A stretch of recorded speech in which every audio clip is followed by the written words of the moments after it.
Merci de nous avoir rejoints pour cette dernière conversation autour. Je dis dernière parce que la saison prochaine, il fera trop chaud ici pour qu'on puisse encore vous y inviter, mais ce n'est pas le cas, là, il fait bon, non ? Conversation autour de Jean-Michel Legnaud qui vient de publier aux Presses universitaires du Québec. Et je vois que tel ou tel dans la salle s'est déjà fourni un exemplaire. Droit de cité pour le patrimoine. Alors Jean-Michel Legnaud, je ne vais pas vous le faire l'injure de vous le présenter. Il alterne des monographies savantes, des travaux de fond extraordinaires sur la Sainte-Chapelle, Saint-Denis. Bientôt ici, une exposition au mois de novembre sur Viollet-le-Duc. Ça, c'est son côté Pontifex Maximus, l'autorité suprême. Et puis, côté tribun du peuple, des interventions régulières dans des colloques, dans des revues, dans des journaux, qu'il réunit ensuite dans des livres un peu brûlots, comme celui-ci, Droit de cité pour le patrimoine. Donc la conversation va s'organiser avec lui, avec comme répondant, comme on dit dans les sociétés savantes d'aujourd'hui, Yves Dauge. Vous prenez votre micro pour corriger peut-être la présentation, Yves Dauge, que je tente de vous. Vous êtes un homme double, vous aussi, avec des fonctions dans l'administration, voire dans les cabinets. Ça, c'était notamment dans les années 1980, quand vous vous êtes occupé, par exemple, des grands travaux. Et puis, l'autre partie qui permet de vous caractériser mieux dans votre vie, c'est le métier d'élu que vous avez pratiqué. Vous m'avez recommandé de ne pas le dire, parce que vous pensez que c'est un peu trop long. Mais je vais donc le dire très clairement à nos auditeurs. 42 ans élu. Alors vous avez été sénateur plus longtemps que vous n'avez été député. Vous avez été maire d'une petite commune d'abord, puis de Chinon, plus longtemps que vous n'avez été sénateur. Alors on peut commencer, vous êtes d'accord Yves Dauge, en comptant en millénaires, puis on comptera en siècles. On dit couramment que l'idée de patrimoine est apparue au début de notre histoire contemporaine, il n'y a pas si longtemps. Et puis on parlera d'aujourd'hui, abondamment. Alors si on compte en millénaires, Jean-Michel Legnaud, vous avez une conception du patrimoine qui n'est pas si répandue. Vous dites que c'est pas une invention moderne, que c'est quelque chose qui relève, là on est dans l'anthropologie plus que dans l'histoire, du legs, du testament. Essayez d'expliquer ça. C'est-à-dire, au départ, je suis parti d'une idée un peu polémique, ça permet toujours d'être revigorant. Je suis parti en guerre contre l'idée selon laquelle le patrimoine est une déduction des transformations politiques, philosophiques et administratives de la Révolution française. Et je pense qu'on peut réduire le legs de la Révolution française à un projet d'étatisation du patrimoine, puisqu'il y a un transfert de responsabilité qui se fait de certaines personnes vers d'autres. Et à partir de cette idée polémique, j'ai essayé d'endosser une tunique, d'ailleurs, qui n'est pas la mienne, je dois le confesser, celle de l'anthropologue, pour essayer de comprendre comment on avait pu, dans des sociétés les plus anciennes, imaginer la succession. Et je suis arrivé assez vite à la conclusion qu'effectivement, la transmission de génération en génération s'organise essentiellement et d'abord à partir du legs des morts. Les cendres sont intimement liées à la personne qui détient le pouvoir. Dans les sociétés mésopotamiennes, la nécropole et la tombe vont ensemble. Et à partir de cela, je crois qu'on peut, je ne vais pas être trop long là-dessus, mais on peut fournir une démonstration selon laquelle le premier des patrimoines est d'abord constitué, pour faire bref, des os, des cendres. Celui qui possède les cendres des ancêtres possède la légitimité de la transmission. Alexandre et son tombeau. à l'époque hellénistique.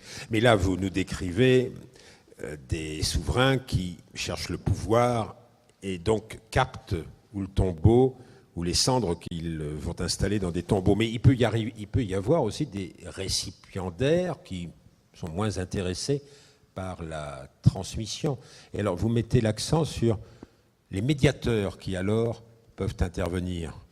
Alors, le médiateur, c'est un phénomène plus récent, je pense. Le médiateur, j'en ai parlé dans un autre livre qui s'appelle L'Utopie française, qui était conçu un peu sur l'influence d'un autre livre qui m'avait considérablement marqué, d'Yves Michaud, le philosophe qui avait dirigé l'école des Beaux-Arts. Et c'est non pas sur l'art contemporain, mais sur ceux qui s'en occupent, l'artiste et le commissaire, et dans lequel il démontrait de façon brillante que combien finalement l'acteur essentiel des évolutions de l'art contemporain, c'est le galeriste, c'est le conseiller à la création artistique, c'est le conservateur. Et de la même manière, on peut dire que le commissaire, en matière patrimoniale, c'est le spécialiste, c'est le conservateur. Et il y a crise patrimoniale, changement de patrimoine, à partir du moment où on arrive à faire intervenir d'autres types de commissaires.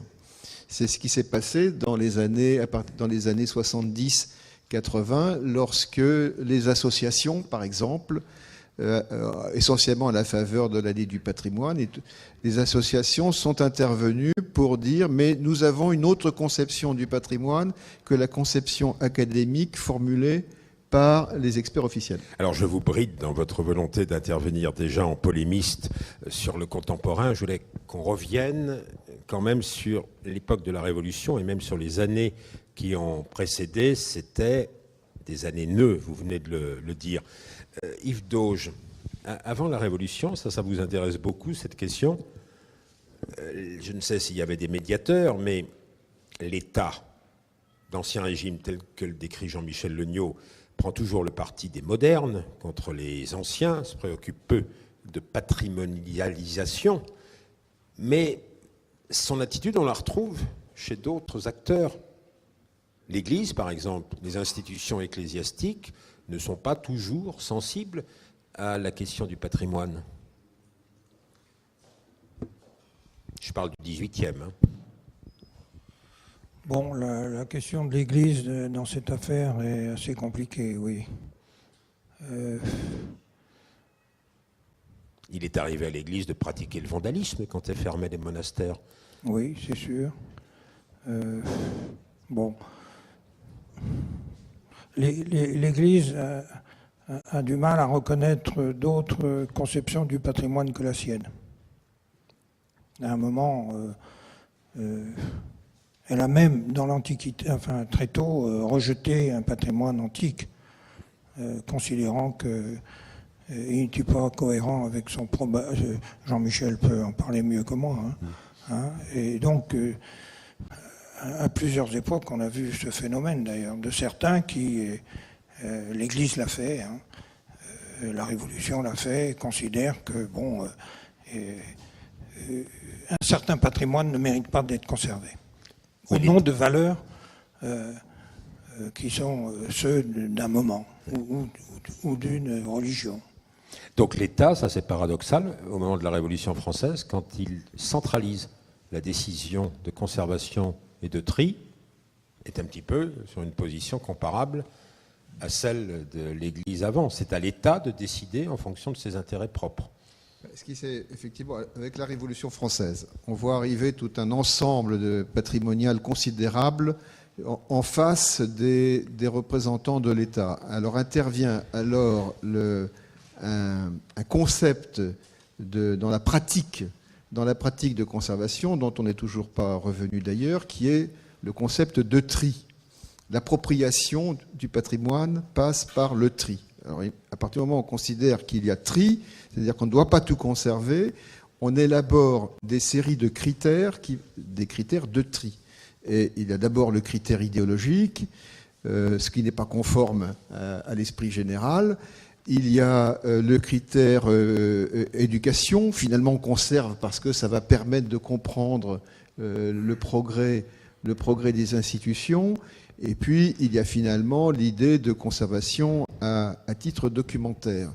Et c'est vrai que l'Église, à différentes époques, s'est posé cette question. Bon, est-ce qu'il faut conserver le lingue antique? C'est une des questions que se posent les chrétiens assez tôt. Et finalement, ils arrivent progressivement à l'idée qu'il faut quand même conserver. Enfin, ils ont détruit au passage, mais il faut quand même conserver. Et actuellement, je suis en train de faire une petite recherche iconographique sur quelque chose qui est tout à fait excitant. C'est l'iconographie à partir du XVIe siècle de l'incendie des livres. Le Concile de Trente invente l'index. Donc, on remet en évidence le concept de bon livre et de mauvais livre. Il n'y a aucune raison de conserver les mauvais livres. L'index des livres prohibés. Donc, on voit au Vatican ou dans une grande bibliothèque de Hongrie, on voit des thématiques iconographique sur cette question-là, la foudre qui tombe du ciel et qui détruit les mauvais livres. C'est une destruction par le tri idéologique tel que la Révolution l'a pratiqué. Le patrimoine n'est toujours pas une notion vraiment consensuelle, mais vous êtes très sensible, vous, Yves Dauge, au contenu de violence qu'il y a dans la notion au départ. Non, mais vous avez un vrai micro qui vous est dévolu. C'est vrai qu'on touche à des questions qui, à certains moments au moins, mais en ce moment on le sent, créent des clans. Et les uns sont contre les autres. Et donc, oui, ça peut être assez tendu et même violent. Ça peut aller jusqu'aux destructions. Mais intellectuellement, en ce moment, il y a un débat. Mais à l'époque de la Révolution, vous êtes sensible, moins peut-être que Jean-Michel Legnaud, qui en fait un élément central de sa réflexion, à ce qui s'est passé, je ne sais pas, autour de Saint-Denis, par exemple. Pour Jean-Michel Legnaud, la profanation à Saint-Denis, c'est la Révolution poussée jusqu'à sa logique. On ne peut pas parler de la Révolution sans parler de ça. C'est central, Jean-Michel Legnaud. On voit en tout cas à Saint-Denis l'application pratique et très violente sous forme critique de cette nécessité de faire des tris. Alors finalement, on ne va conserver que les monuments en pierre, parce que ceux-là, on ne peut pas les utiliser. Et encore dans des monuments en pierre, on va conserver ceux essentiellement qui sont intéressants en tant que monuments historiques au sens littéral du terme, c'est-à-dire ceux dont les costumes présentent un caractère intéressant. Et encore, on en vient à se poser la question, enfin du moins parmi les commissaires qui étaient chargés de faire la sélection. Parmi lesquels un moine. Il y avait un bénédictin de Saint-Germain-des-Prés. S'il n'était pas dangereux d'en conserver trop, est-ce que le trop de conservation ne serait pas idéologiquement suspect? Voilà. Donc finalement, c'est le résidu de ces différents types de sélection qui est arrivé à Saint-Denis. Je pense que c'est un acte vraiment fondateur. C'est tellement fondateur que le patrimoine en France se distingue sensiblement par le fait qu'il est très artificialiste dans sa conservation, puisqu'il n'est pas conservé à l'endroit pour lequel il a été fait. Il est conservé dans d'autres types d'endroits que sont les musées. Mais la profanation dont vous dites, ce qui s'est passé à Saint-Denis n'a sans doute pas d'équivalent dans l'histoire de l'Europe. Le fait qu'on ait mis à un autre endroit les corps, je veux dire sur le flanc de la basilique, dans une fosse commune qu'on recouvre de chaux vives. Ben, l'idée, c'était de détruire les os, justement. Là, ça, on revient à cette appropriation de légitimation par les os. Si on veut véritablement se couper, il faut supprimer les cendres de manière définitive. Alors, on les recouvre de chaux vives pour qu'ils disparaissent. L'un des premiers actes de la restauration était de retrouver les os en question et de les remettre à Saint-Denis. Alors, tous les régimes du 19e, si on en vient maintenant au 19e siècle, qui vous intéresse beaucoup tous les deux, et vous êtes un grand spécialiste du 19e, Jean-Michel Legnaud, tous les régimes du 19e fragiles, comme la Restauration, mais les autres aussi, conscients de leur fragilité, qui sont à la recherche d'une unité nationale, crée une continuité nationale. Et j'aimerais que vous preniez position l'un et l'autre dans la grande querelle qu'aime décrire Jean-Michel Legnaud entre Arcis et Prosper. Alors Arcis. Qui commence? Je pense que vous connaissez mieux Arcis qu'Yves Dauge, et qu'Yves Dauge a beaucoup de choses à dire sur Prosper. Donc naturellement, nous parlons d'Arcis de Caumont. Bien sûr, ça va de soi. Bien oui. entendu. L'inventeur, qui est le fondateur de la Société française d'archéologie, de même que le père fondateur de l'Institut des provinces, par opposition à l'Institut de France. L'Institut des provinces répond à l'Institut... Il y a l'Institut de France qui est centralisé et l'Institut des provinces qui serait une émanation des territoires du pays. Les territoires qui secrètent les sociétés savantes que vous avez en affection. D'abord, le territoire secrète les élites.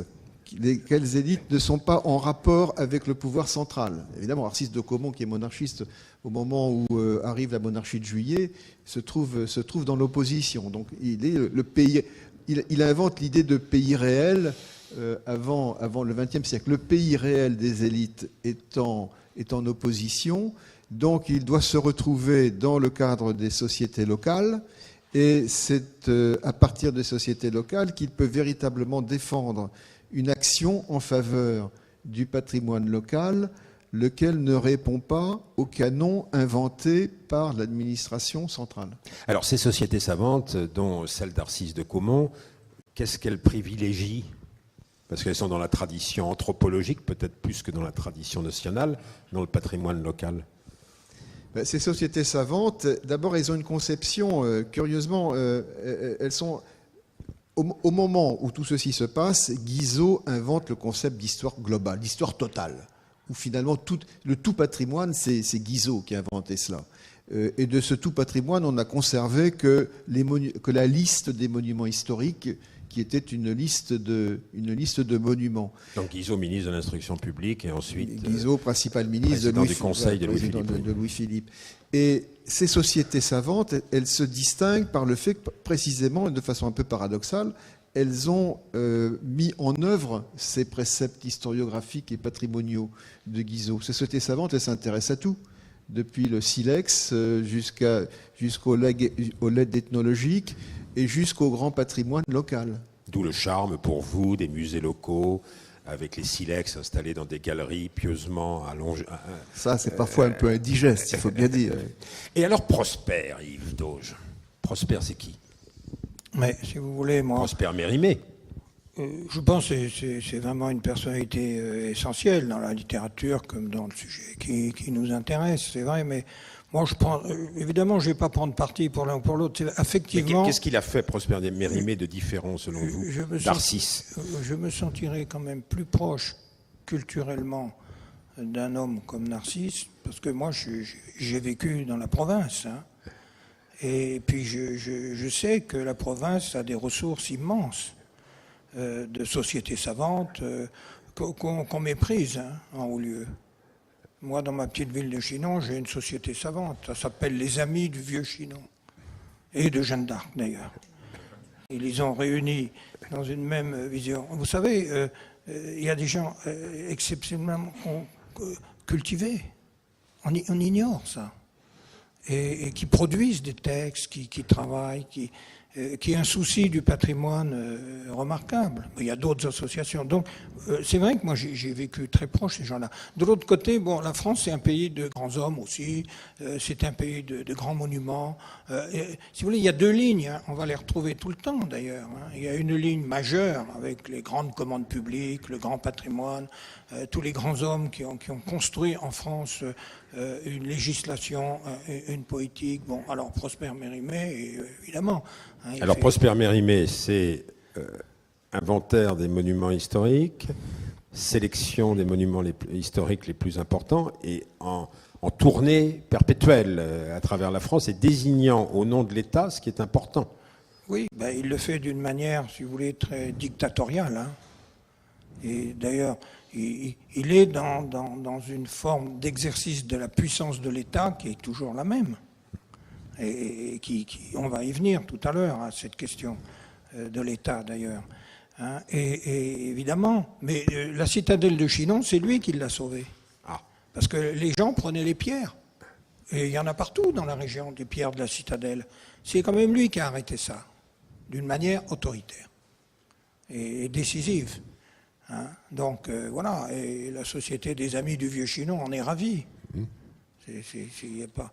Donc voilà. Donc vous assistez à une rencontre entre un Poitevin, Jean-Michel Legnaud, et un Tourangeau. Oui. Le Tourangeau est un peu plus jacobin que le Poitevin, là. Parce que vous, alors, Mérimée, Jean-Michel Legnaud... Non, c'est vrai que les gens de la vallée de la Loire ont côtoyé les rois pendant pas mal de siècles, donc ils étaient très proches du pouvoir. Ils considéraient que c'était la double résidence d'ailleurs. On était à la fois du côté du pouvoir, à Paris, et en même temps on avait une double résidence dans le Val-de-Loire. Donc on était dans une région qui ne tranchait pas vraiment entre le côté provincial et le côté d'État. Hein. Mérimée, il était carrément très, très, très proche du pouvoir à Paris. Et c'est le Second Empire, dites-vous, on en arrive maintenant au Second Empire, où il exerce des fonctions d'autorité extrêmement importantes, qui est l'âge d'or de l'interventionnisme d'État dans le patrimoine.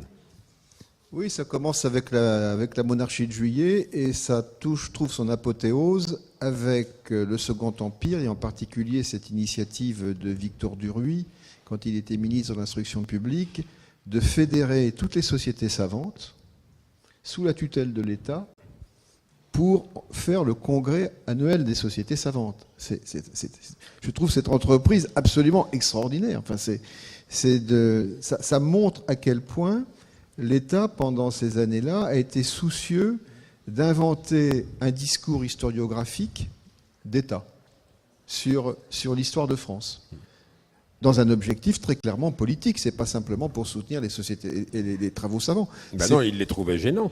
Oui, et c'est aussi pour unifier le corps politique. Voilà, on supprime ce qui ne convient pas et on rassemble ce qui va dans le même sens.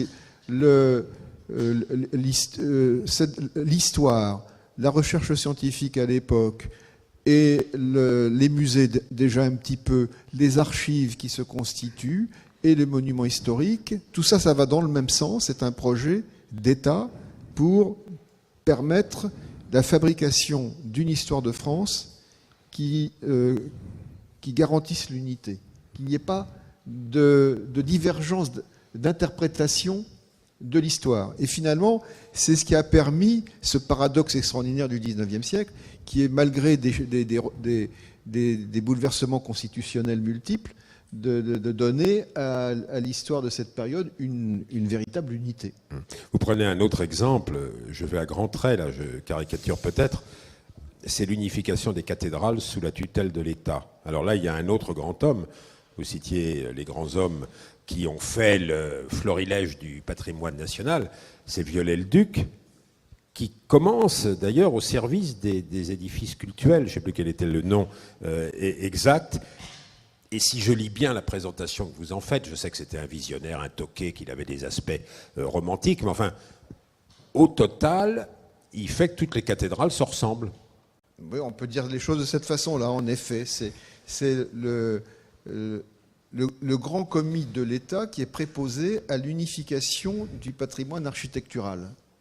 En particulier, ce qui est considéré comme le plus précieux à l'époque et encore aujourd'hui, c'est-à-dire les cathédrales gothiques.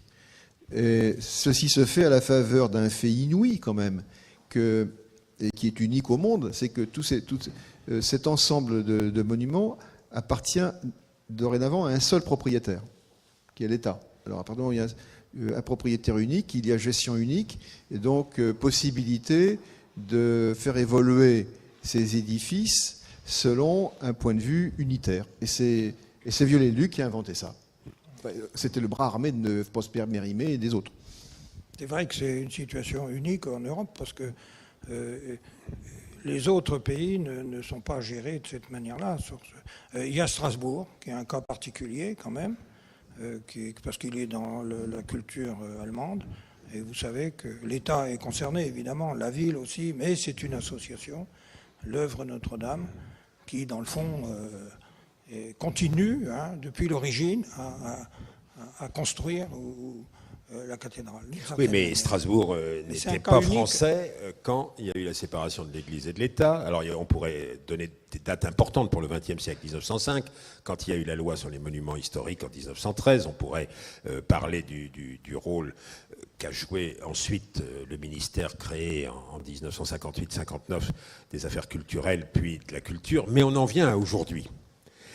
Et au système d'État.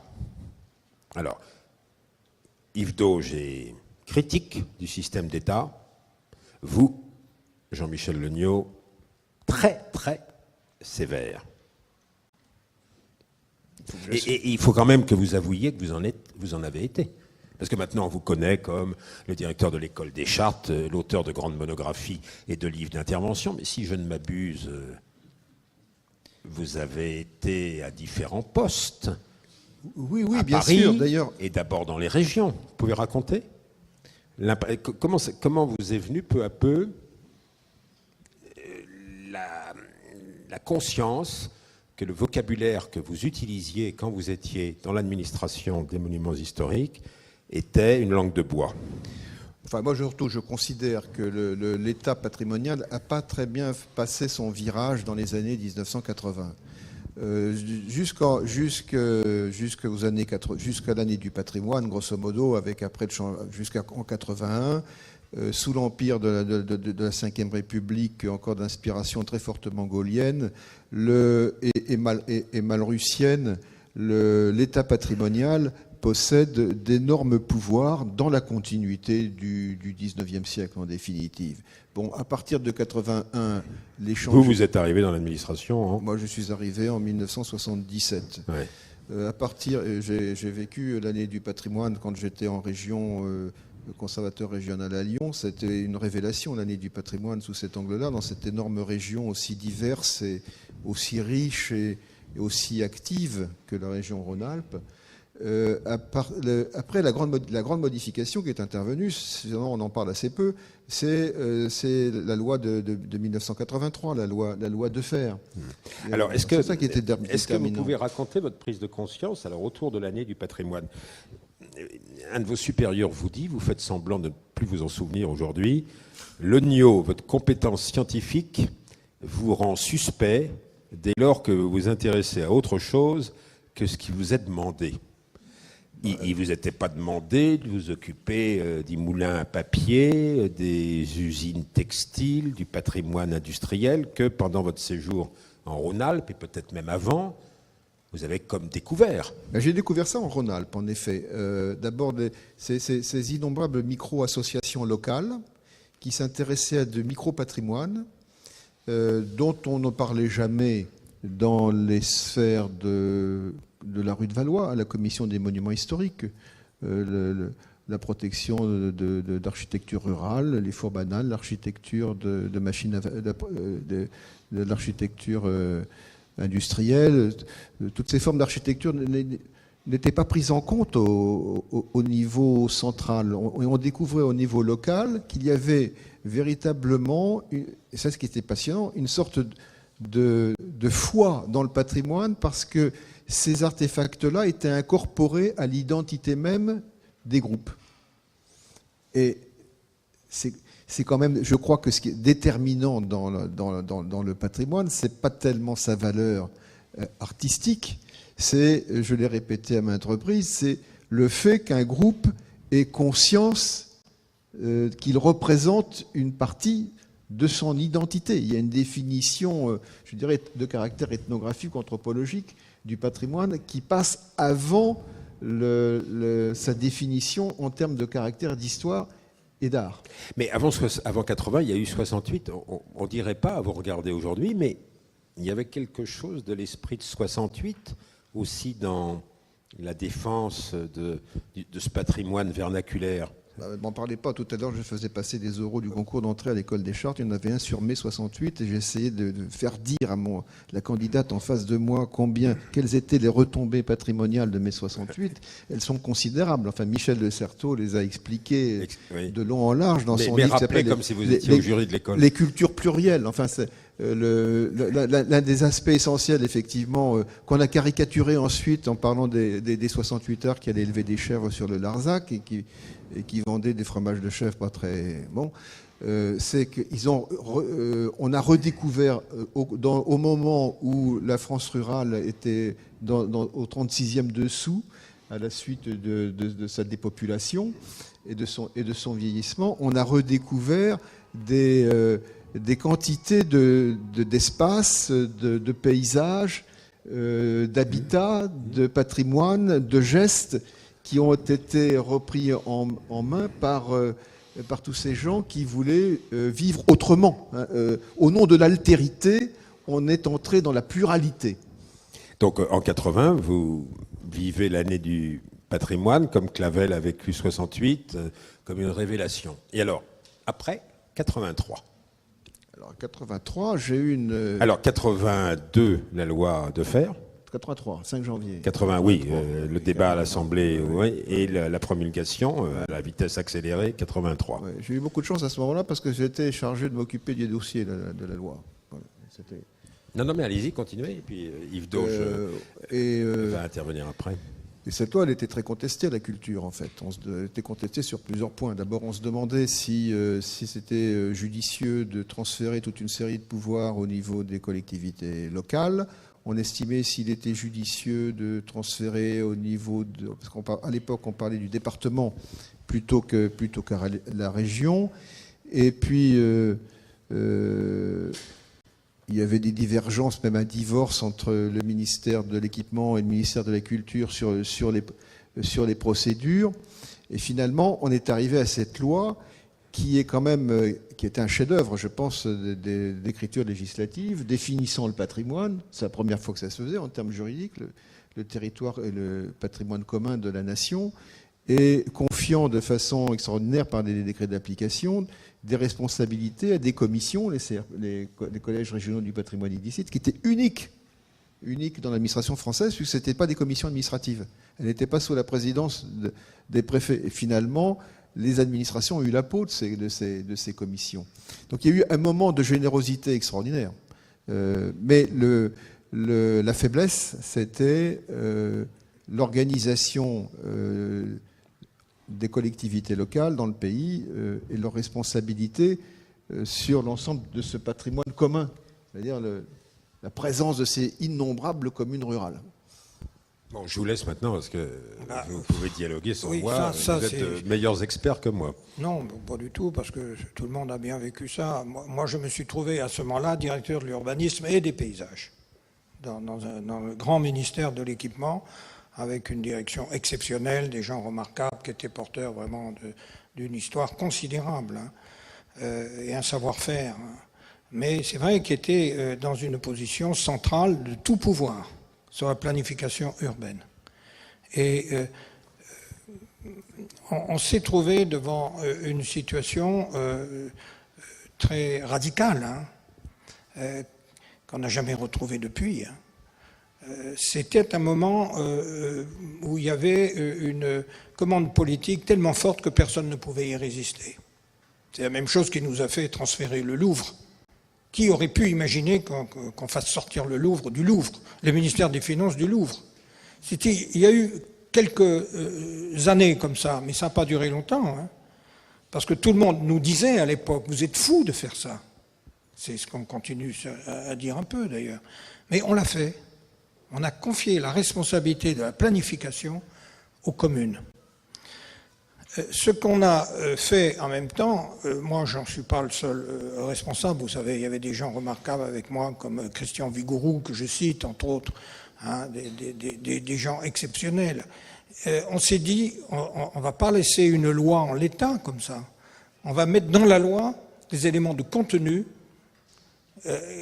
Et ce qu'on transfère, c'est le pouvoir d'appliquer une loi plus ambitieuse. Parce que les maires ont cru qu'on leur donnait le pouvoir de faire ce qu'ils voulaient sur leur territoire, patrimoine commun de la nation. Non. Il y avait des circulaires que l'État s'était fait à lui-même pour gouverner sa politique. On a pris une partie de ces circulaires pour les mettre dans la loi. On a donc fait un mouvement latéral de transfert de pouvoir, mais on a fait un mouvement verticale d'augmentation des contenus de la loi. Donc c'est ça la stratégie qu'on a faite.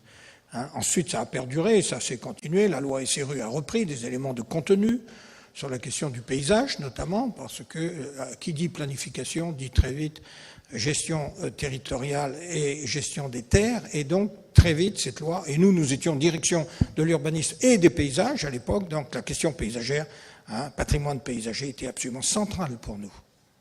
Donc on a vécu ce moment-là, dont je considère que finalement il est positif. L'État est resté associé, conjoint. Malheureusement, comme l'État ne peut plus exercer cette position d'associé conjoint, il est absent.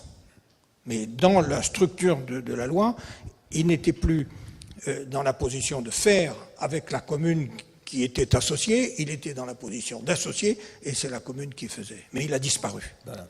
Jean-Michel Legnaud, on reste sur le bilan de cette période avant d'en venir à l'aujourd'hui, à l'immédiat. Mais moi, je partage exactement la même analyse. Ma sévérité et porte sur ce point, c'est-à-dire que le basculement qui s'est fait dans ces circonstances s'est fait dans des conditions qui n'étaient pas bonnes. Par exemple, à un moment, j'entendais au ministère, à l'inspection générale de l'administration, qu'il y avait aucune raison aucune matière à inspection dans le domaine du contrôle scientifique et technique, parce qu'il n'y avait pas de normes au ministère de la Culture. Ça n'existait pas. Donc la loi de 84 sur le contrôle scientifique et technique n'avait pas matière à s'appliquer. Et je pense que ça, c'était effectivement grave sur ce point. Tout à fait d'accord sur ce point. Au même instant, si vous voulez, pour la question patrimoniale, paysagère, on a maintenu évidemment une position de l'État en tant que maître d'ouvrage sur les secteurs sauvegardés. Ça a été une bataille à laquelle moi j'ai participé. La question est d'actualité. À nouveau, aujourd'hui, on va en dire un mot. Mais en même temps, nous avons créé un outil nouveau pour donner plus d'importance au traitement, notamment des questions paysagères, qui est la fameuse zone de protection du patrimoine, qui est en question aujourd'hui aussi, puisqu'il est question de l'intégrer dans les plus patrimoniaux. Bon, pourquoi pas. Mais voilà, il y a eu ce moment assez exceptionnel. Je dirais la difficulté de cette opération, quand même considérable, qui s'est fait très vite, c'est que nous avons travaillé sur les communes. Et qui dit commune dit parcellaire, trop court, pour avoir une vision cohérente de l'aménagement.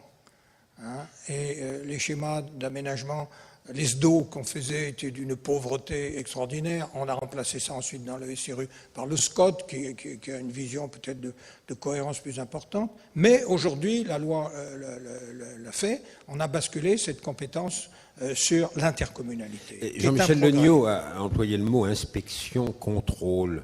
Si on va plus loin dans la définition de ces deux réalités, vous les voyez assez différentes.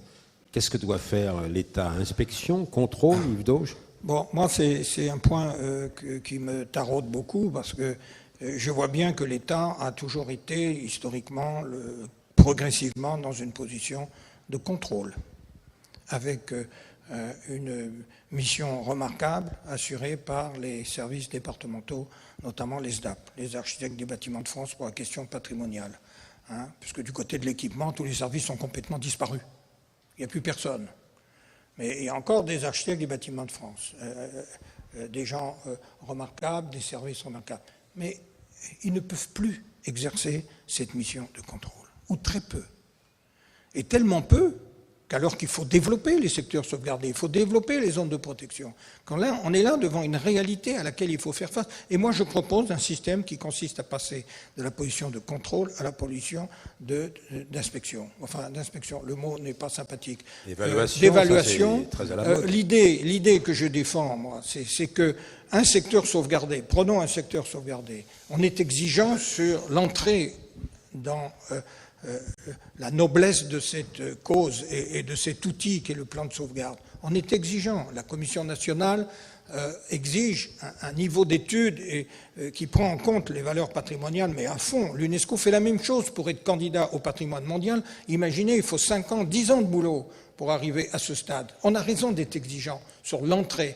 Mais ensuite, il faut basculer dans une position d'évaluation et de débat démocratique pour savoir si on a géré correctement. Est-ce qu'on peut prendre un exemple? Je peux prendre l'exemple d'Uzès, qui me tient à cœur, parce que c'était un des fleurons du patrimoine urbain. Dans les années 70, ça a été remarquablement travaillé. Je peux citer l'architecte Ariel Balmatière, qui a été un homme remarquable. Vous connaissez tous Uzès. Bon, il m'a appelé il n'y a pas longtemps, il m'a dit « Viens voir Uzès ». Bon, je suis au regret de dire, et là je mets en cause les élus, que la ville n'est pas gérée. Attendez, vous allez à Uzès à quel titre?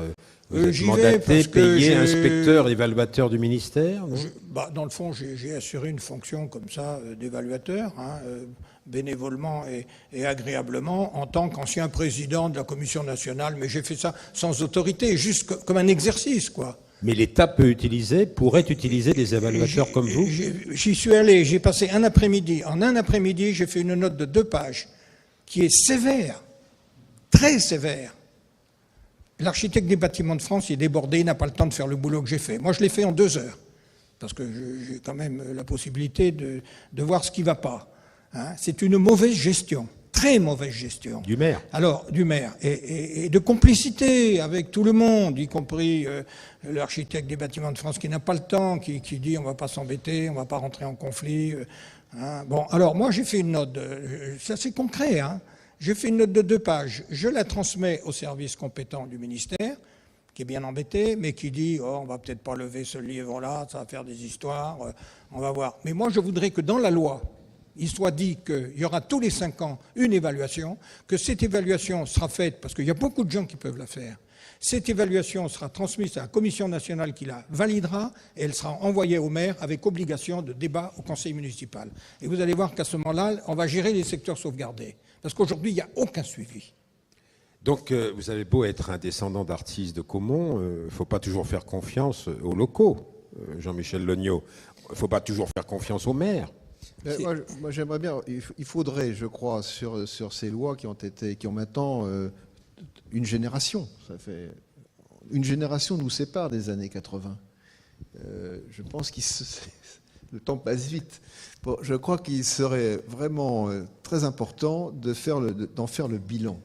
D'en faire le bilan juridique et d'en faire le bilan dans l'action. Si on met en rapport tout cela avec le constat que ferait le Conseil général du développement durable, à savoir qu'actuellement, on bétonnerait l'équivalent de la surface d'un département tous les 10 ans,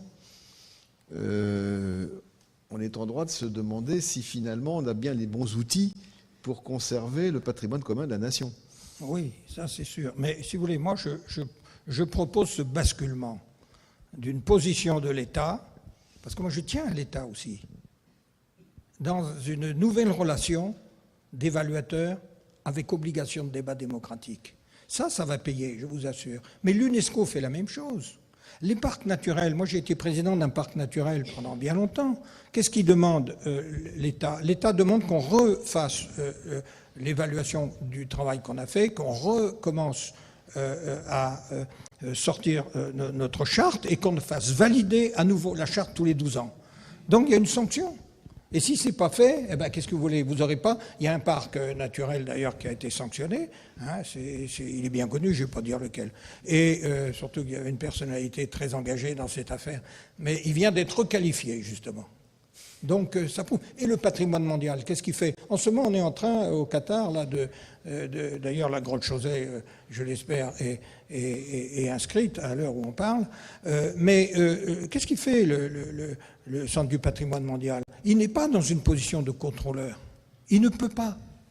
Il est dans une position d'appel à, je ne vais pas dire des inspecteurs, une ressource, ICOMOS, UICN et beaucoup de gens, pour aller voir ce qui se passe, faire rapport et demander à l'État partie de tenir compte d'un certain nombre d'observations, engager un débat démocratique, parce qu'on ne peut plus rester entre nous avec l'idée qu'on a quelques contrôleurs qui vont tous les jours faire en sorte, au nom de l'État, que les choses soient bien faites. Alors, débat démocratique, ça fait 3 fois que vous prononcez le mot. À Uzès, qu'est-ce qui pourrait se passer s'il y avait un débat démocratique? Vous le voyez comment? Je le vois, parce que je pense qu'au vu d'un rapport fait du type de celui que j'ai fait, très facile à faire, par des gens qui savent très bien qu'est-ce qui ne va pas, c'est l'envoyer au maire sous timbre d'État, au maire, avec obligation de débat démocratique. Et automatiquement, je sais très bien qu'à Uzès, ça va chauffer. Ça va chauffer dur. Et la presse va s'en donner à cœur joie, en disant « Mais qu'est-ce que c'est que cette ville? Qu'est-ce qu'on est en train de faire ?» Mais on pourrait le faire à Chinon. Moi, je serais très content qu'on vienne m'évaluer. Il n'est plus élu de Chinon. Mais vous savez, moi, je suis parti de Chinon, volontairement. Mais je m'inquiète pour l'avenir. C'est pour ça que j'ai besoin qu'il y ait, non pas un filet de sécurité à l'amont, parce que je sais que ça ne marchera pas, j'ai besoin d'un filet de sécurité à l'aval, pour qu'il y ait un retour et une discussion autour d'une... Je sais très bien que derrière moi, beaucoup de gens qui m'aiment bien ont dit « Donc j'ai parti, on va tâcher de s'arranger maintenant. On va essayer d'arranger les affaires. On va faire des parkings, on va remettre de la voiture là où il en a enlevé, les commerçants ne sont pas contents parce que M. Dauche ceci, voilà. On va rouvrir. Alors, si l'État n'est pas là pour contrôler, et il ne sera pas là, moi je vous le dis, c'est plus possible. Surtout si on veut faire plusieurs autres secteurs sauvegardés, et il y a de quoi en faire en France. Il faut qu'à un moment donné, le maire se dise « J'aurai à un moment donné à rendre des comptes devant la population ». Alors, rendre des comptes devant la population, débat démocratique, je ne sais pas si je vous ai mal lu, Jean-Michel Legnaud, mais le mot débat démocratique, on le trouve rarement dans vos écrits. Parce que ça va de soi. Non, parce que pour vous, ce qui va de soi, c'est, comment dire, la République des pairs, P-A-I-R, vous voyez, S. Parce que les savants, les experts, les membres des sociétés savantes, les gens concernés, vous ne faites pas tellement confiance à l'opinion publique, parce que vous dites elle est déconnectée, elle est mal informée, elle est à côté de la plaque, et réagit sur des choses qui ne sont pas importantes. Je me trompe là dans la présentation que je fais de vos propos? Vous vous trompez assez. Évidemment, j'admets parfaitement que l'opinion publique puisse être mal éclairée. Ça, c'est une affaire entendue. Mais moi, j'ai proposé une définition du patrimoine à qui on a reproché d'être populiste. Un jour, j'ai eu un débat avec un ethnologue qui m'a dit « mais c'est populiste ». Parce que je disais que finalement, on n'était véritablement patrimonial que ce qui était considéré comme tel par un groupe de population. Alors, c'était un jugement anti-scientifique. Du point de vue de mon interlocuteur qui était professeur des universités, comme moi.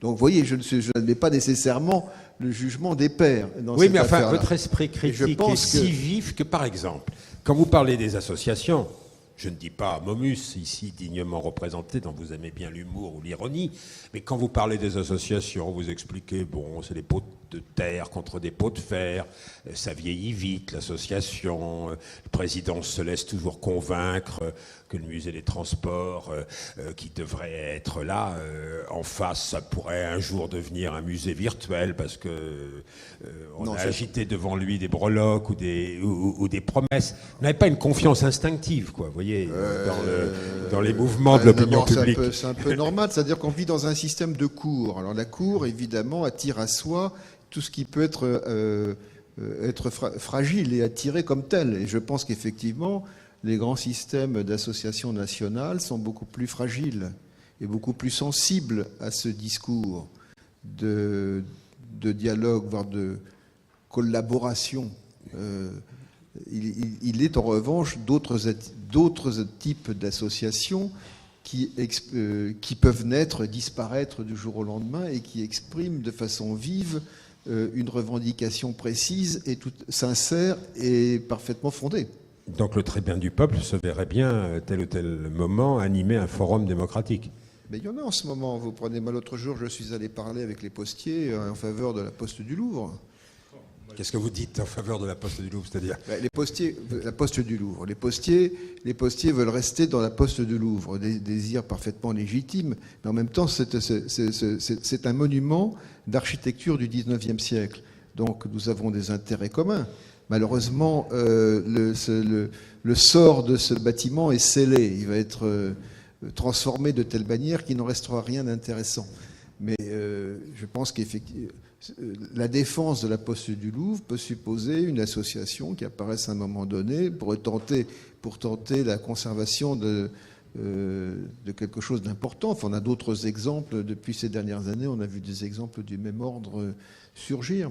Autour desquels se fédéraient des mouvements populaires dont on n'aurait pas pu penser qu'ils s'associeraient. Vous avez d'autres exemples en tête? Oui, bien sûr. Bon, il y a eu l'affaire de Fontainebleau. Regardez ce qui s'est passé à propos de l'hôtel Lambert. C'était quand même assez extraordinaire. C'est-à-dire que dans le fond, l'opinion publique représentée par les associations était plus maximaliste dans la conservation que ne l'étaient les commissaires et les médiateurs du ministère de la Culture. Bon, pas de chance. La vengeance céleste a dramatiquement arrêté le débat. Mais c'est un problème de fond, là. Mais vous êtes quand même conscient qu'il n'y a plus de mouvement patrimonial comme au temps de votre jeunesse 68 arde, je veux dire comme au temps de 1980.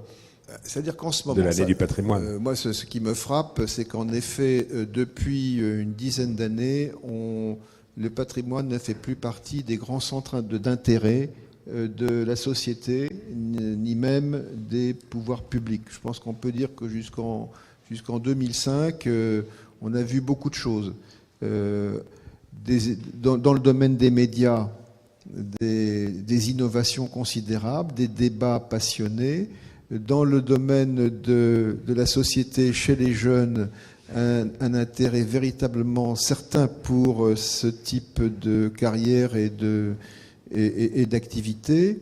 Du côté de la puissance publique, le projet de faire quelque chose. Et je pense que depuis 15 ans, tout ceci s'est considérablement assoupi.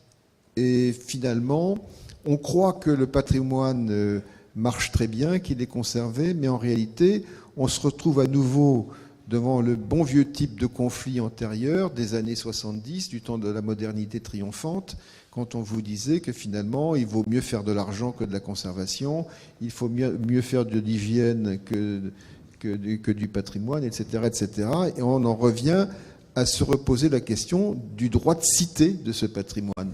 La place du patrimoine dans la cité n'est plus aussi claire qu'il y a un certain temps. Donc nous sommes en fin de cycle. Alors, nouveau cycle que Yves Dauge regarde avec espoir, parce que c'est un incurable optimiste, celui qui va être créé par la réforme territoriale, si du moins elle passe dans ces deux volets, la définition des régions et leur délimitation géographique d'abord, la délimitation et la définition des compétences ensuite, le cap du Parlement. Alors tenez-vous bien, Jean-Michel Legnaud, il est plein de fougue, Yves Dauge, à cette perspective. Bah si. Non. Dites, alors... Les portes s'ouvrent, m'avez-vous dit. Il y a une opportunité, ça c'est sûr. Parce que, si vous voulez, on arrive en fin de cycle, là, dans la position de l'État, en tout cas. Du côté des acteurs et des collectivités, je ne suis pas pessimiste, hein, bien que je sais très bien qu'il y a des pressions. Mais moi, je suis pour une prise de risque dans cette affaire. Parce qu'à force de ne pas vouloir prendre le risque de transférer et de donner des responsabilités et de mobiliser une ressource dans le pays qui est quand même considérable, avec un milieu associatif, des gens qui sont prêts à se mobiliser. Il faut voir aussi qu'on a en face de nous des forces constructives dans cette affaire. Alors l'État est resté dans une position de méfiance à l'égard de tout mouvement en face de lui, hein, et se dit c'est moi qui suis dans la position de contrôle. Et moi je dis c'est une fin de cycle, ça ne marchera plus. Il faut passer à autre chose. Autre chose, c'est quoi? Bon, c'est un grand mouvement de décentralisation qu'on n'a pas su faire depuis les lois de fer. Et alors, qui va recevoir les compétences? Incontestablement, c'est les grandes régions. C'est là qu'il y a une fenêtre qui s'ouvre. Ça va se faire, ça. Ça discute un peu sur les marges frontalières de quelques-uns. Ma région en particulier, la région centre, évidemment, c'est pas très clair. Mais on va bien trouver une solution. On va bien trouver une solution. quitte à ensuite bouger quelques départements. Donc je crois qu'il y a... Vous n'allez pas dire des choses pareilles. Après, ça, après, parce que, attends, si vous voulez, pour aller vraiment non, en fin de cycle, là, est-ce qu'on rouvre une voie nouvelle pour développer des compétences locales, de l'intelligence dans les territoires? On peut. L'État doit le provoquer, ça. C'est son rôle de le provoquer. C'est pas lui de le faire. Il n'y a pas d'échappatoire à la décentralisation et à la prise de responsabilité des collectivités. D'ailleurs, les grandes agglomérations françaises ont fait des démonstrations tout à fait convaincantes dans ce domaine. Et toutes les grandes villes de France ont des résultats plutôt positifs dans la gestion urbaine et la gestion patrimoniale. La question le plus grave, c'est les petites villes, les villes qui décrochent, les villes sans matière grise, le millefeuille local et tout. C'est pour ça que là, il y a une perspective. Moi, je serais pour un basculement fort des compétences de l'État sur les régions, y compris du ministère de la Culture. Moi, on me dirait que les DRAC deviennent des directions régionales. Dans le fond, je serais assez content. Mais ça ne veut pas dire que l'État, au niveau du préfet de région, n'a pas un œil sur ce qui se fait. Mais l'État, à un moment donné, il faut qu'il arrête de croire qu'il peut donner tout en gardant. Parce qu'il ne gardera pas. Donc c'est un moment de vérité, là, qui est devant nous. Ça va se jouer assez vite, je le crois. Mais moi, je suis d'accord pour qu'on aille vers ce mouvement-là, en libérant des forces créatrices qui existent dans ce pays. Ce n'est pas un pays qui n'a pas envie de faire des choses sur cette question. Au contraire. Simplement, il faut bouger maintenant sur le plan des compétences. Mais est-ce qu'il ne faudrait pas aussi, parallèlement, concentrer des compétences des collectivités, des communes, en particulier des micro-communes, en direction de collectivités supérieures? Alors évidemment, ça c'est un problème grave dans l'esprit des institutions françaises, mais il me semble qu'on ne peut pas avoir une vision complète d'un problème patrimonial si on ne fait pas une réforme des 30 000 communes rurales. Oui, bien sûr. C'est pour ça que, si vous voulez, il y a deux pieds dans cette affaire. La version régionale et la version communauté. Il est évident que le département va disparaître dans ses contenus au profit des régions. C'est le scénario qui est en train de s'écrire, il faut le regarder. Déjà, les départements, certains, vous avez vu ce qui s'est passé dans le Rhône, a passé ses compétences à l'agglo du Rhône. Le département va passer des compétences aux communautés de communes qui doivent devenir beaucoup plus importantes. Elles sont trop petites en ce moment. Et déjà, on vient de leur donner la compétence en matière d'urbanisme. Enfin, on a mis 30 ans pour y arriver. Vous vous rendez compte? Donc, on est parti. Il faudrait des communautés de communes autour d'une ville chef-lieu. Moi, je vois Chinon, 10 000 habitants, c'est pas grand-chose, avec un pays autour qui fait 50 000. À ce moment-là, on peut avoir un peu de matière grise. Mais moi, j'avais une alliance avec l'agence d'urbanisme de Tours, qui n'a cessé de travailler avec moi. Vous avez 45 agences en France, vous pouvez en faire une dizaine de plus, et vous créez des mutualisations, vous créez des relais. La question de la matière grise et de l'intelligence est fondamentale. On n'y arrivera pas sans ça, c'est sûr, mais ça peut venir, ça. Et ça doit venir. Et on va embaucher des architectes, des paysagistes, on est capable de faire ça. Les architectes en France et les paysagistes, combien sont au chômage et se désespèrent, alors qu'il y a un potentiel de demande immense pour faire des politiques territoriales intelligentes en matière d'urbanisme et de patrimoine. Il y a un milieu associatif qui est prêt à nous soutenir. Moi, je suis pour ouvrir les portes maintenant, parce que je défends l'État dans la nouvelle position qu'il doit prendre. Et il peut le faire. Il peut le faire. Il y a eu des bons exemples d'ailleurs, parce que les archives, ça a été bien géré, l'inventaire, ça a été bien géré, et globalement, l'urbanisme, à part le fait qu'on n'a pas traité l'intercommunalité, qui s'en plaint? Personne. Alors continuons. Alors, imaginons ce qui pourrait se passer dans le scénario d'Auge. Il n'y a plus de DRAC, par exemple. Alors, qu'est-ce qui se passe en matière de patrimoine? Quelles conséquences ça a? Le scénario d'Auge, il est clair, c'est-à-dire que ce qui se passe actuellement pour l'inventaire général, c'est-à-dire où il y a un chef de service qui dépend du président de la région, serait élargi à l'ensemble des activités culturelles, je pense. Comme en Corse, quoi. Comme en Corse, oui. Et alors Un peu. Non, mais un peu. Non, l'exemple de la Corse n'est pas mauvais parce que la région a exactement quasiment ce scénario-là. Mais le préfet de région, il demeure. il a une petite équipe autour de lui. Il a quelqu'un qui est capable, du ministère de la Culture, qui est capable de travailler avec la région et sa grande direction régionale de la culture. Hein. Mais dites, il y a des lois aussi. Il y a toujours des lois. Oui. Il y a une loi sur l'inventaire, il y a une loi sur l'archéologie. Bon, moi, je ne suis pas... Mais imaginons les conséquences, je ne sais pas, par exemple, pour le classement, l'inscription, qui peuvent devenir des réalités caduques. Vous mettez en avant l'inventaire Jean-Michel Legnaud, vous préférez, vous, l'inventaire dit Malraux, anthropologique, au classement et à l'inscription par les commissions nationales. On pourrait imaginer des politiques patrimoniales de choix de toute façon, dans les régions très différentes, je pense les unes des autres. De toute façon, il faut considérer la finalité. La finalité, c'est le PLU patrimonial. C'est-à-dire faire des inventaires d'édifices intéressants sans avoir les moyens de les faire jouer dans l'évolution d'un territoire donné, c'est pas la peine. Maintenant qu'on a franchi clairement ce cap d'admettre que l'on pouvait mettre dans les plans locaux d'urbanisme des listes d'édifices qui étaient là, dont on allait au moins conserver les façades, les aspects extérieurs et leur impact urbain, mais je crois que là, on doit pouvoir aller plus loin, parce que c'est tout de même cela l'essentiel. C'est pas de fabriquer des listes. Mais l'État, il a quand même en matière patrimoniale, pas seulement une fonction d'évaluation, il y a, comment dire, une fonction de péréquation. Vous voyez, il ne faut pas que dans une région, il y ait une politique de patrimonialisation très importante, et puis dans une autre, une politique qui soit un peu à l'abandon, non ? Il y aura une péréquation qui peut être garantie par des services compétents de l'État.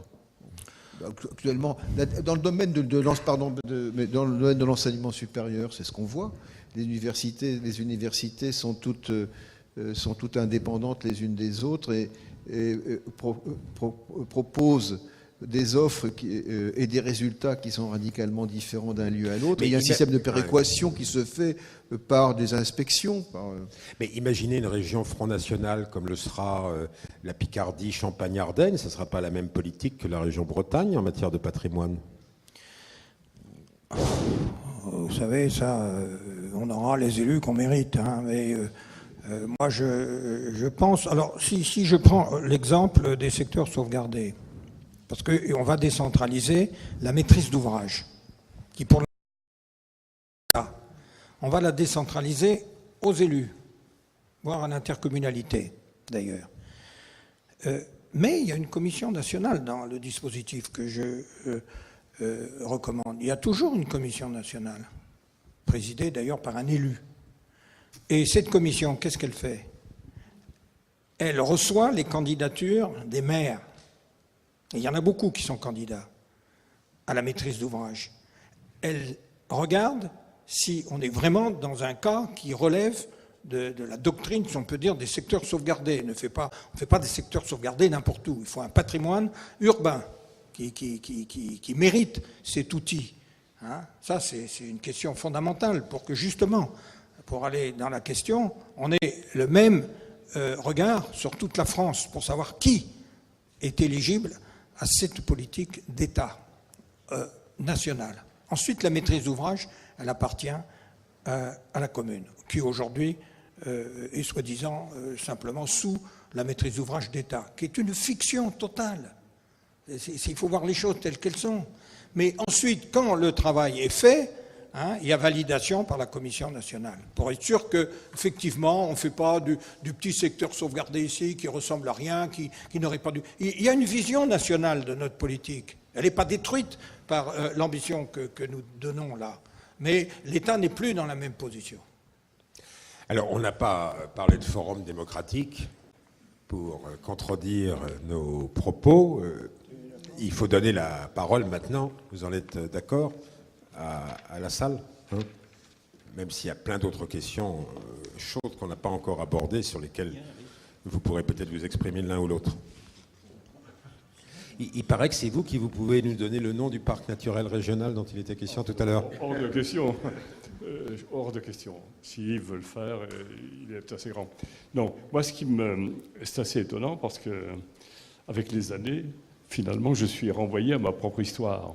Il faudrait peut-être que vous rappeliez. Eh oui, c'est une histoire. Bon, c'est-à-dire que d'origine des archives, d'école des chartes, comme l'a dit Degnaud, je me rends bien compte, après les travaux de Derrida, que la conservation des archives est un art, est un exercice éminemment politique. On conserve les archives du pouvoir. Les archives du pouvoir, les notions de tri sont dans cet esprit. La réforme d'Augustin Thierry créant l'école des chartes, c'est pour prendre en compte une nouvelle catégorie qui est l'évolution de la bourgeoisie, l'avènement de la bourgeoisie, contre le point de vue purement de l'histoire aristocratique. Bon, ça, c'est une chose. D'abord, l'archive, c'est l'archonte, Archein, c'est celui qui a le pouvoir. Un énarque, c'est celui qui a le pouvoir. Archein, ça veut dire le pouvoir. Donc, moi, de Michel Legnaud, j'ai appris que, effectivement, ce qui m'a beaucoup aidé, c'est que la conservation, qu'elle soit de toutes les formes de patrimoine, c'est le résultat d'une convention entre des partenaires qui, à un moment donné, sont tous à peu près d'accord. Le pouvoir politique, le pouvoir scientifique, et on décrète que c'est ça le patrimoine, pour l'éternité. Mais c'est le résultat d'une convention. Le regard sur le même patrimoine peut changer 10 ans plus tard, effectivement. Donc ça, c'est une chose tout à fait importante. Et quand j'étais directeur régional des affaires culturelles, avec un préfet, disons, je vais très vite à sa mémoire, plutôt conservateur, plutôt politique, effectivement, à la belle époque où le directeur régional des affaires culturelles n'avait pas l'autorité du préfet. Il était dans une situation idéale, il était sur des crédits déconcentrés, et il imposait, par exemple, dans les chartes culturelles, avec l'accord des élus, des projets qui, sans doute, n'auraient pas retenu l'intérêt du préfet. L'intérêt du préfet, c'est bien évident. Quand on faisait une chaîne des structures industrielles, d'industrie locale, par exemple en Franche-Comté, ça se faisait, finalement, moi quand je le faisais, c'était dans un esprit de mettre en cause la solution des grèves de l'époque Solvay, qui décidait qu'à part cette solution d'exercer son industrie qui entraînait les grèves, il n'y avait jamais eu d'autres formes de production industrielle. Donc la culture est aussi un acte aussi politique. Donc tout ça est tout à fait intéressant. Dernière chose, effectivement, on a vécu ça, on parle toujours de transfert de pouvoir. Moi, ce que j'ai vécu comme une difficulté entre le pouvoir de l'État, le pouvoir scientifique, le pouvoir normatif, le pouvoir nomologique, comme disait Derrida, de faire la loi, et le pouvoir local, en fait, de quoi s'agissait-il ? Il s'agissait que l'État voulait faire du transfert de compétences, mais jamais de transfert de l'argent correspondant. Ce qui faisait le conflit à l'époque où je le vivais, c'est oui, vous voulez exercer un pouvoir d'État, mais vous voulez vous défausser finalement de vos responsabilités financières. Donc tout ça sera toujours en matière de patrimoine les modalités d'un exercice de pouvoir. Et ça durera aussi longtemps, et ça va se repasser dans le cadre de la décentralisation et de la régionalisation. Mais on peut faire confiance aux fonctionnaires d'État pour résister. De toutes les manières, oui, je vous avais posé une question sur le parc naturel régional, mais vous ne voulez pas répondre. Comme quoi, effectivement. Par contre, je crois à la vertu du fonctionnaire, curieusement. Mais Yves Dauge, lui, croit à la capacité de résistance du fonctionnaire. Dans le scénario actuel, expliquez, Yves Dauge. Et vous m'aviez dit, effectivement, à un moment, et on peut le faire, c'est une question quasiment de conscience ou d'éthique. Vous vous souvenez, le marquis d'Holbach qui parlait de l'étocratie. Effectivement, moi, je crois que le fonctionnaire peut exercer cette autorité au-delà de ces exercices mécaniques du pouvoir. Ça, c'est tout à fait possible. Et s'il n'y a pas cette capacité de mise en perspective, d'évaluation, et de dire autant que possible une capacité d'arbitrage, on sera sur cette opposition permanente entre pouvoir et pouvoir financier. Mais le fonctionnaire peut se crisper aussi, Yves Dauge. Le fonctionnaire qui se crispe n'est plus un fonctionnaire. Moi, je crois que les fonctionnaires résistent quand ils sentent que la commande politique n'est pas claire. Voilà. Et si elle est claire, les fonctionnaires, ils marchent. Ils sont avec nous. Voilà. La question est où veut-on aller? Disons-le clairement, sans faux semblant, et mobilisons-nous pour une voie nouvelle. Si on tourne autour du pot en disant j'en donne un morceau, j'en garde, on verra, on ne va pas trop dire ce qui se passe, ça sera un échec.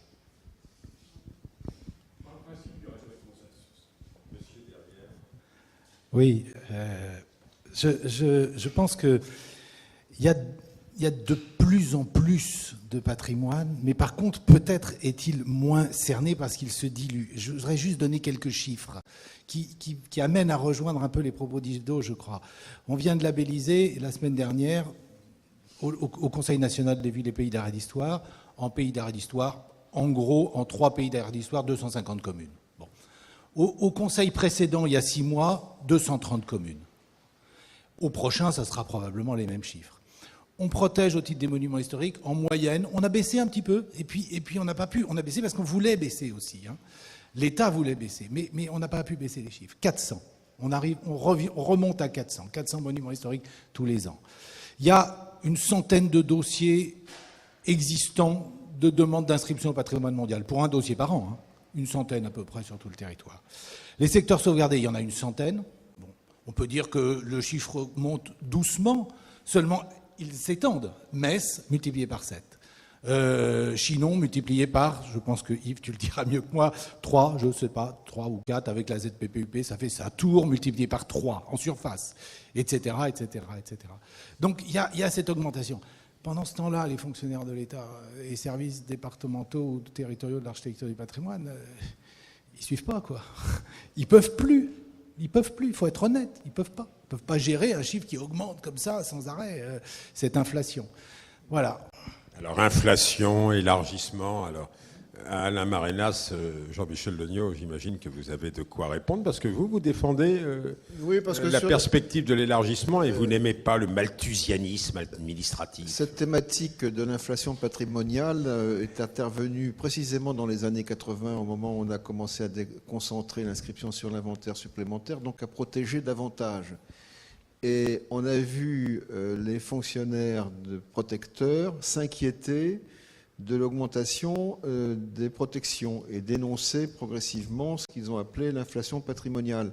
Et c'est simplement ce que je disais tout à l'heure à propos de l'irruption de nouveaux types de commissaires. C'est qu'en fait, cette augmentation du chiffre des protections, qui reste tout de même très très mesurée, et qui d'ailleurs a diminué depuis les années 80, cette augmentation du nombre de protections ne fait que traduire l'intervention de nouveaux groupes qui viennent dire « mais notre patrimoine, il est aussi intéressant que le vôtre ».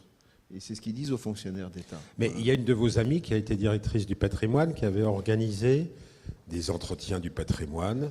Ah, ils existaient déjà avant. Oui, mais enfin, qui les avait orientés avec des conférenciers aux ordres, dites-vous. Moi, je me sens coupable d'avoir animé de temps en temps tel ou tel de ces entretiens. Parce que le but qu'exprimait très bien Régis Debray dans un de ses entretiens, c'était de freiner cette demande. Oui, moi, c'est un léger différent que j'ai avec Pierre Nora. Un différent, évidemment, rhétorique. Mais Pierre Nora a été le premier à théoriser le discours de l'inflation patrimoniale. Il ne faut pas transformer la France en musée. Mais c'est aberrant, c'est-à-dire on est très très loin du compte. Avant que Paris, par exemple, se transforme en musée, il faudrait qu'il n'y ait plus personne dans ce Paris en question. Tous les jours, tout change dans Paris. L'inquiétude de voir tous... du gel patrimonial est une inquiétude qui est purement abstraite. Il y a un élément qui me semble être en filigrane derrière ce dont on parle depuis un moment en relation avec la question de la décentralisation, de la réforme territoriale et des relations entre l'État et les collectivités locales, c'est la question de l'expertise et du statut qui, en ce moment, je dirais, est remis en cause ou est en train de bouger de la considération qui est portée à l'expertise et aux experts. Qu'il s'agisse de fonctionnaires ou pas de fonctionnaires. Et cette question-là, elle fait écho à la question de l'émergence du débat public ou de la place des citoyens et des usagers, des citoyens en général, dans la reconnaissance des patrimoines. Et si la réforme telle que Yves Dauge l'a décrit de manière positive ne s'accompagne pas d'une réflexion sur une réforme de l'expertise, de son positionnement entre l'État et les collectivités locales ou territoriales, et une place différente donnée à la parole des citoyens, je pense non plus que ça ne marchera pas. La place des citoyens, par exemple, en relation avec le patrimoine, elle bouge beaucoup avec l'émergence du numérique. Les choix patrimoniaux, les gens les font maintenant entre eux. Ils flèchent les destinations qui leur paraissent intéressantes et ils font l'économie de toute une série d'intermédiaires qui leur apportaient l'information par le haut.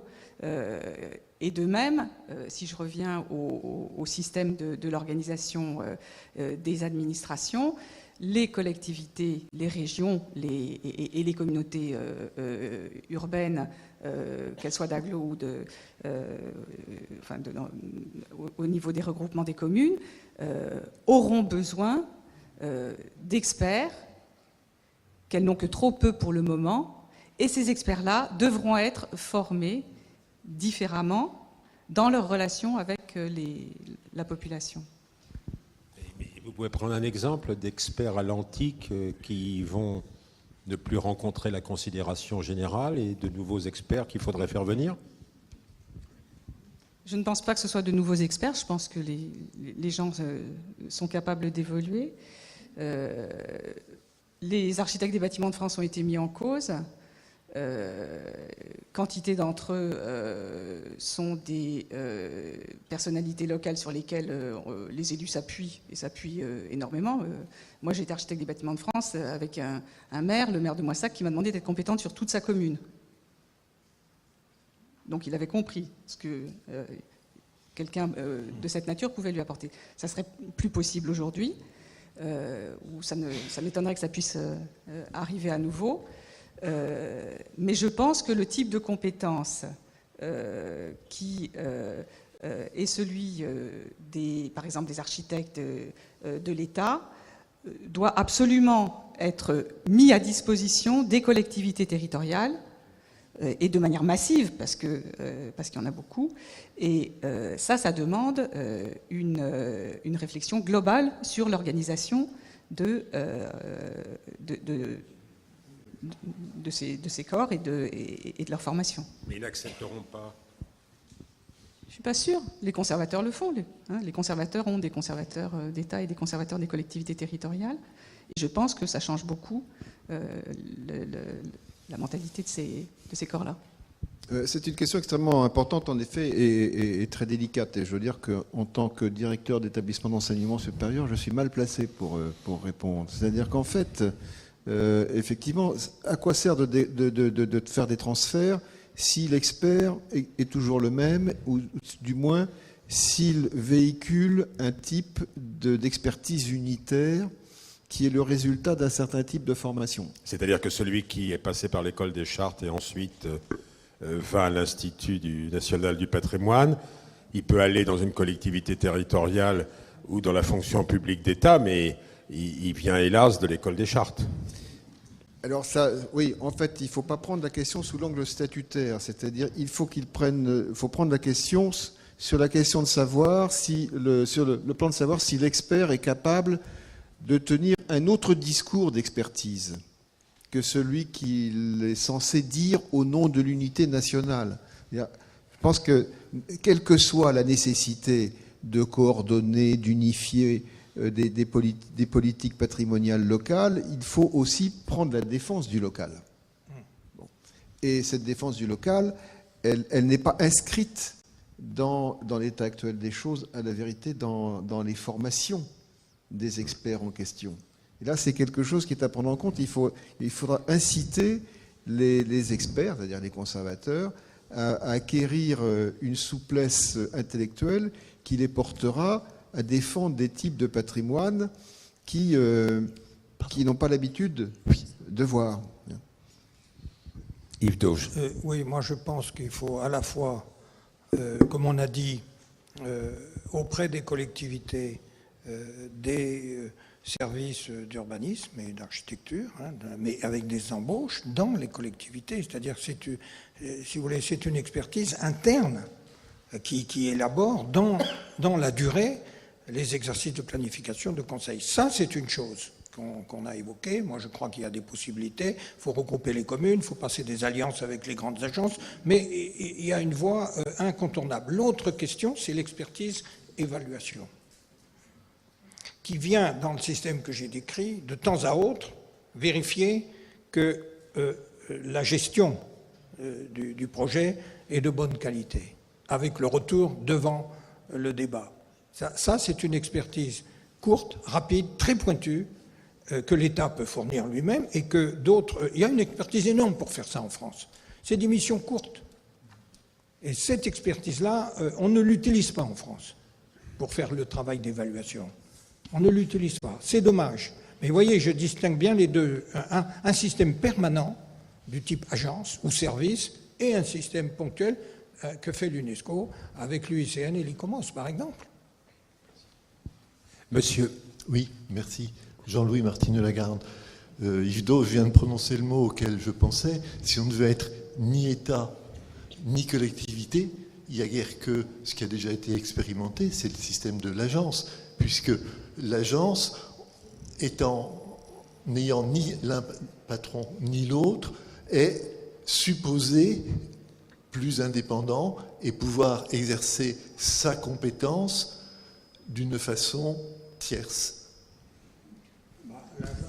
Oui, l'agence a une certaine autonomie, mais les agences d'urbanisme en France sont présidées par des élus quand même.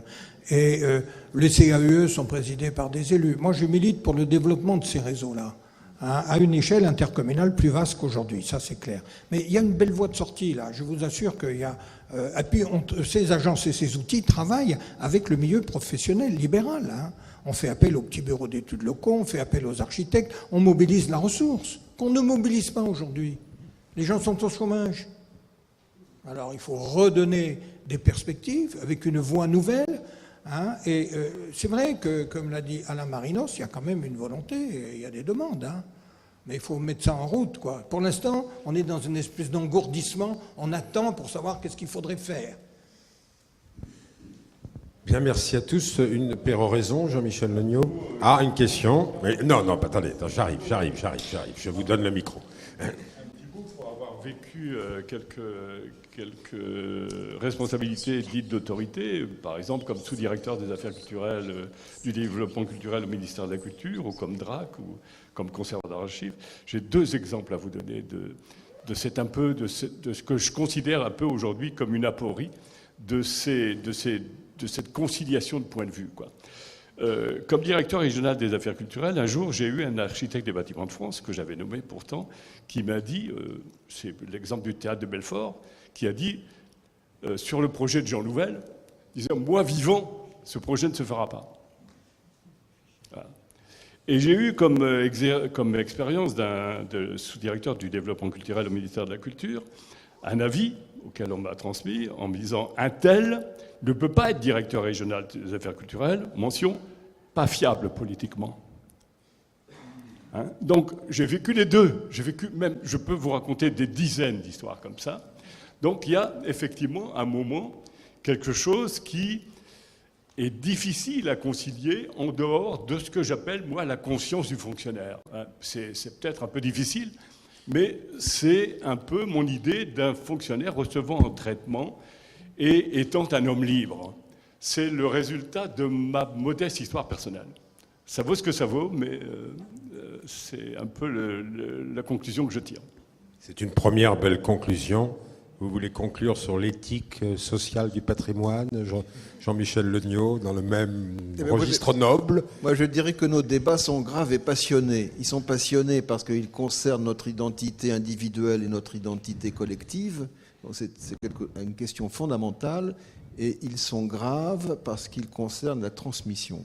Ils concernent le legs que nous avons reçu et celui que nous allons transmettre dans des domaines qui sont d'une fragilité extrême. Et toute atteinte est nécessairement irréversible sur de très très longues durées.